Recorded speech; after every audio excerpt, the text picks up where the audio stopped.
Para contestar a pergunta, riba a visita do secretário de Estado, então está uma boa reunião, me tenho que me reunir com ele aqui junto com o líder da fração e presidente do parlamento, e mais tarde me tenho outro encontro com ele também.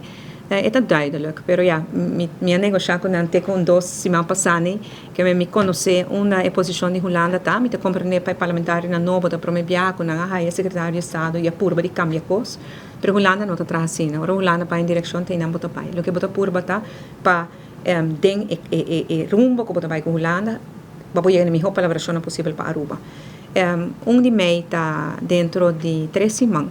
E pensei em nossa fração, ayer a mesura, depois da reunião com o secretário de Estado, a mandar carta para o governo, vindo a nossa informação que passa nas últimas 2 semanas. A mim sabe que passa até dia, me também nessa presidente, pero que passa depois, me não sabe, e a o que está faltando assim, há pouco dia, cada dia está conta, e cada dia coisa nova por passa, e me espera que o governo bem pronto para explicar-nos o que está local que está sucedendo no terreno aqui. A palabração está com e-mail e lei me está entregar na parlamento e sei não vai guardo lograr lo que nós papiava de palabração com esse tempo me também é presidente ainda durante de minha viagem para Holanda na fevereiro nós palabra com me se percurar para prometo o dia de pago não Aruba tem que pagar na outubro prometo que dia de pago nós temos que usar para costa claro anterior por chegar uma palabração que está passando interesse desde e-mail pero Holanda opidade que não que cambia de fecha de e-mail.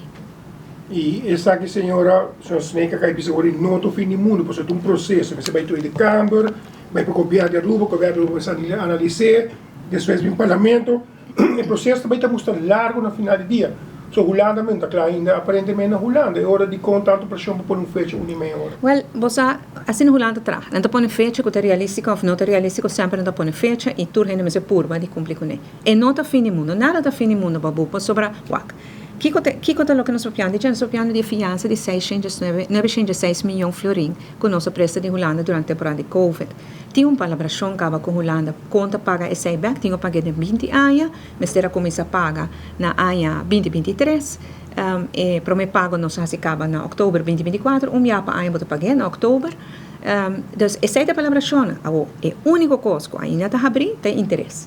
É acordo da pisa 6,9%. Ora, depois que nós chegamos a acordo, nós seguimos negociar com a Holanda e o que a mim alaga atrás para o governo não botar menu com 2 opções.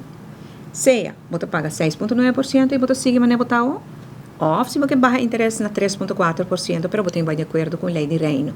Que é o governo novo e o parlamento com sua constelação nova, mas você vai decidir, ora com a negociação está clara, se você vai para menu 1, até menu 2. Assim é sempre está. Que verdade, em outro fim do mundo, Aruba por paga 6,9%, pero verdade, se é barra na 3,4%, bote mais placa como por invertir mais em comunidade.